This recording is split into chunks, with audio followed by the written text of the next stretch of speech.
진쌤 안녕하세요. 안녕하세요. 네, 새해 복 많이 받으세요. 네, 새해 복 많이 받으세요. 자, 오늘은 관에 대해서 얘기를 좀 해볼게요. 네. 관, 그러면은 정편관이 있겠네요. 네. 정관, 편관. 네. 정관은 어떤 성질이 있고 편관은 어떤 성질이 있느냐. 네. 자, 관이라는 거는 일간을 극하죠. 네. 그렇다는 거는 일간을 다루는 요소예요. 음. 그래서 심리적으로는 어떤 내가 환경의 규칙에 환경적 규칙에 순응하는 것, 그런 게 관일 거고 또 직장의 개념이 또 관일 거고. 네. 그렇죠? 네. 직장이나 내가 외부 환경에 적응하는 거 이런 거. 네. 그리고 뭐 학생이다 그러면은 학교가 관이 될 수도 있는 거고요. 네. 그래서 관이라는 건 어쨌든 일간을 다루고 조절하는 것이 관이다. 네. 그러면은 정관은 어떤 거냐면은 직장 개념에서의 정관, 심리적인 상태에서의 정관, 그거는 굉장히 보편적 규칙을 얘기를 해요. 보편 타당한 것. 그러면 뭐 법률, 국가가 정해놓은 법이나 규칙, 제도, 그게 이제 관이겠죠. 네. 뭐 빨간불에 서고요. 뭐 여기는 어린이 보호 구역이니까 30km 이상 가지 마세요. 이런 게 정관이에요. 네. 그리고 정관을 갖고 있는 사람의 특징도 그런 거에 대해서 상당히 순응하는 기질이 있다. 지켜야 되는 거 아니냐. 네. 보편적 가치니까. 그리고 가장 이제 정편관이 달라지는 개념이 직업에서 정관을 쓰는 것과 편관을 쓰는 것이 굉장히 달라지죠. 네. 정관이라는 건 순차적인 거예요. 그래서 스텝 바이 스텝이에요. 내가 정관을 갖고 있는데 직장에 들어갔어요. 그러면 사원으로 입사를 하겠죠. 그런 다음에 잘했더니 뭐 주임 대리를 달았어요. 그런 다음에 또 승진을 하게 되니까 과장을 달고, 그 다음에는 이제 차장의 발령을 받고, 그 다음 네. 부장, 네. 뭐, 그 다음에 뭐 이사, 이렇게 올라가는 것, 순차성을 갖는 것이 정관이에요. 네. 그래서 정관은 그런 그 서열, 그 시스템 안에서 뛰어넘지 않아요. 그래서 내가 보고 체계를 뭐 이렇게 우리 부서에 총책임자가 무슨 뭐 김전무님이야. 그러면은 그 밑에 부장님이 있을 거고 차장님, 과장님 이렇게 있듯이 보고 체계를 거스르지 않는 것이 정관이에요. 네. 그래서 정관은 순차적인 것이고 거스르지 않는 것이고 법과 규칙, 제도처럼 정해진 틀 안에서 움직이는 것이고 그것이 정관이다. 이제 편관을 설명을 해볼게요. 네. 편관은 특수한 규칙이에요. 특수법. 내가 군인의 신분이다. 그러면 편관은 일반의 법과 제도 안에 들어가지 않아요. 일반인이 아니기 때문에. 그래서 군법에 들어가요. 그래서 군법에 회부하죠. 그래서 편관이 이제 우리가 흔히 이제 군검경, 의료까지 네. 이렇게 크게 그렇게는 보는데, 편관이라는 거는 이제 꼭 그 카테고리 안에 들어가지 않더라도 특수한 규칙이 있다. 특수법에 적용되는 것이다. 그러면 편관이라는 건 정관처럼 순차성이 있는 게 아니에요. 그래서 직업 형태도요. 편관은 내가 응급실 간호사, 또는 내가 건설 현장의 뭐 관리자, 이렇게 좀 더 다이나믹한 환경에 노출되어 있어요. 그래서 갑작스러운 일들이 다 벌어지는 것, 내가 그 갑작스러운 환경에 대처하고 대응하는 것, 그런 것이 좀 더 편관에 가깝다. 정관은 이렇게 책상이 있고 컴퓨터가 이렇게 있고 거기서 이렇게 사무직을 보는 그런 모습이라면 편관은 거기에 있지 않아요. 좀 더 외부에 노출되어 있는 사람이라는 뜻이에요.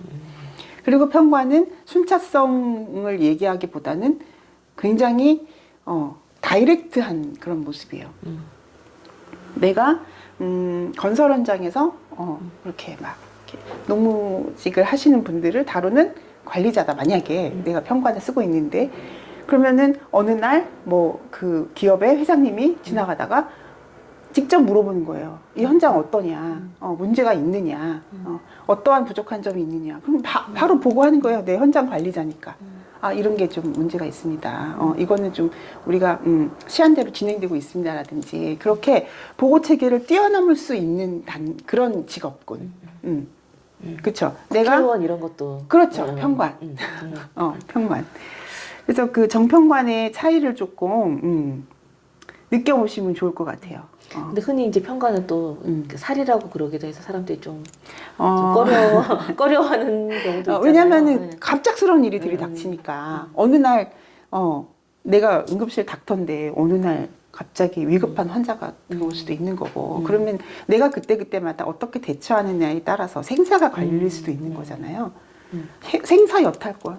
그렇죠. 그게 살이에요. 그걸 내가 잘 다루는 사주라면은 오히려 평관이 나에게 영예를 갖다 줄 수도 있는 거죠. 그런데 내가 그 살을 다루기 어려우면 오히려 내가 그 살에 굴복해서 내가 피해를 입고 어떤 이렇게 극단적으로 얘기하면은 폭력적인 상황에 노출될 수도 있는 것이 평관이다. 그러니까 편관 그러면은 좀 더 이렇게 직업적으로 드러나 있는 모습을 편관이라고 하는 거고 살 그러면 그냥 어려움 이렇게 얘기하기도 하죠. 해결했을 때는 훨씬 더 스케일이 크고 그렇죠. 해결하면은 멋있는 사람이죠. 그래서 평관 잘 돼 있고 그 평관을 잘 다루는 사람들은 벌써 눈빛이 달라요. 정관하고는 다른 카리스마가 있다. 그렇게 보시면 돼요. 정관은 좀 혜택을 받는다 이런 얘기도 그렇죠. 많이 하잖아요. 법과 제도와 규칙 안에서 정관의 혜택을 받는 것이에요. 그런데 평관은 내가 그걸 다룸으로 인해서 상당한 그 희생의 코드도 갖고 있는 높은 경지까지 오를 수 있는. 그러니까 내가 군인인데 뭐 내가 소대장이야. 그러면 내 소대원들을 내 한 목숨 희생해서 지키겠다 이런 것이 평관이에요. 멋있네요. 자, 정평관을 좀 이해를 하셨으면 좋겠고요. 네. 또 많이 찾아보세요. 선생님들이 공부를 이제 제 얘기만 듣고 하시는 분들은 없겠지만 좀 더 공부를 해보시면 정평관의 차이를 이해를 하실 수 있을 것 같아요. 네. 그리고 우리가 늘 해왔던 오행별 네. 관의 특징을 말씀을 드릴게요. 자, 내가 목이 정평관이야. 정관 따로 평관 따로 해야 되지만 그렇게 하면 이제 너무 길어지니까 목이 관이다. 그러면은 일간은 무기토 일간이 되겠죠? 네. 그러면 무기토가 목을 관으로 쓰는 사람들이 있다. 그러면은 어떤 특징이 있냐면요. 중간자의 입장에 있다는 뜻이에요. 토라는 거는 어떤 영역을 의미하거든요. 네. 그럼 무기토 일간한테 그 목을 관으로 쓰겠다라는 거는 뭐냐면 내가 그 적재적소에 사람들을 배치하는 일이라든지 내가 중간자의 입장에서 관리하는 입장이라든지 그렇잖아요. 목화토금수다 그러면 음양의 중간에 있는 거죠. 네. 목화와 금수의 중간에 있는 거죠. 그래서 무기토 일간들이 관리자들이 많고 항상 형평성을 이렇게 중간자 입장에서 생각하는 것 그런 것들을 의미를 하죠. 네. 그래서 목을 관으로 쓴다. 그러면 뭐 그 외부 조건에 의해서 토를 활용하는 개념, 목극토로 이렇게 환경적인 그 입장에서 환경을 내가 잘 활용하고 그 안에서 이제 관으로 쓰는 모습 그렇게 보시면 되죠. 네. 그러면 화가 관이다. 화가 관이면 경신금 일간이 해당이 되겠죠. 네. 그러면 화극금으로 이거는 마치 나에게 주어진 사명 같은 거예요. 화가 경신금 일간한테 관으로 주어진다는 건 할 일을 의미해요.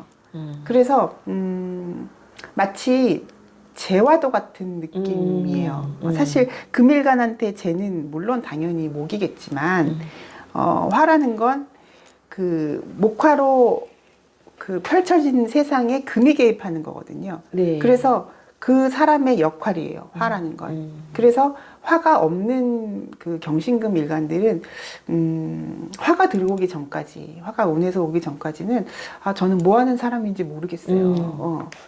내가 어떻게 진로를 잡아야 될지 모르겠어요. 라는 말씀들을 많이 하시거든요. 그만큼 금이일간이라는 거는 그 화를 수로 넘기는 중간 단계에 있기 때문에 사회에서도 어떻게 쓰여지느냐, 어떻게 역할이 결정되느냐가 화에 의해서 달려 있는 거예요. 네. 중요하죠. 금한테 그렇죠. 화라는 네. 건. 그래서 경금이라면은 뭐 정화로 그 목적을 부여한다 이렇게 얘기를 하고, 신금이면은 뭐 병화로 이렇게 비춰줘서 좀 더 이렇게 신금을 훼손하지 않는 것. 그런데 만약에 뭐 신금이 정화를 갖고 있다 그러면은 더 특수한 분야로 들어가는 게 되겠죠. 더 예민하고 섬세한 분야. 그래서 정리해 보면 경신금 일간에 화가 관으로 작용하는 건 할 일이 주어지는 것이다. 할 일이 사회의 역할이 부여되는 것이다. 그렇게 보시면 돼요. 네.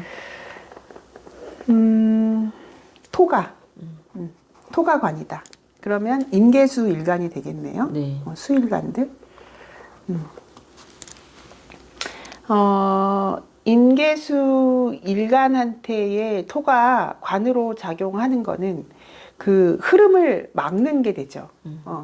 임계수라는 거는 이제 물론 이제 계수는 적시는 개념도 크지만 이제 임수다 그러면 흐르는 개념이거든요. 그러면 막 흘러가는데 토가 딱 막고 있는 거예요. 그럼 한정 짓는다 이런 개념이에요. 한계를 둔다.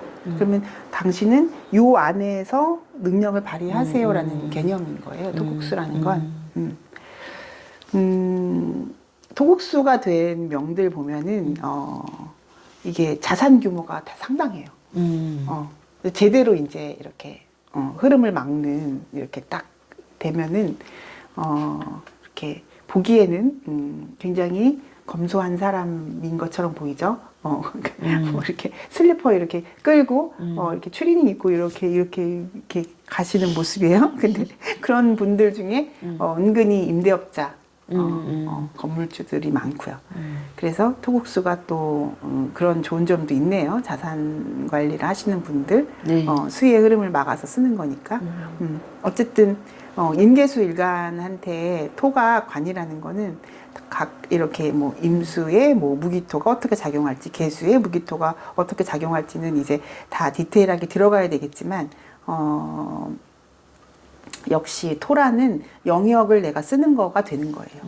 무토의 영역은 좀 더 상징적인 영역, 기토의 영역은 좀 더 개인적이고 생산적 영역. 그렇게 구분을 하시면 될 것 같아요. 금이 관이다. 금이 관이 되면 갑을목 일간이 되겠네요. 네. 그러면은 갑을목이라는 거는 이제 성장한다, 자란다. 갑목 같은 경우는 이렇게 수직작용을 한다. 을목 같은 경우는 수평작용을 한다. 이렇게 말씀을 드릴 수가 있는데 금이 있다는 거는 가지치기를 해주는 거죠. 방만한 그런 성장을 하지 않기 위한 이렇게 질서를 부여하는 개념이 돼요. 금이라는 것 자체가 굉장히 실질적인 관의 의미를 가졌어요. 그 무슨 얘기냐면 음양의 구조에서 이제 양기가 굉장히 이제 양기가 아주 많이 발달한 상황에서 금이 개입을 해야만 이렇게 딱딱딱 분별을 해서 더 자랄 제목과 이제 성장을 그만해야 될 제목을 관리를 해주는 게 금의 개념이죠. 그래서 갑을목 일간이 금을 갖고 있다는 거는 스스로를 관리하는 자제력도 있는 거고 외부 환경에 순응하는 굉장히 다듬어진 모습이다. 그렇게 보시면 될 것 같아요. 그래서 뭐 갑인일주 막 뭐 갑오일주 이런 분들이 금을 갖고 있으면은 이제 목일간답지 않게 상당히 이렇게 딱 갖춰진 모습, 절제한다. 이렇게 함부로 말하지 않는다. 뭐 이런 모습을 갖추고 있겠죠.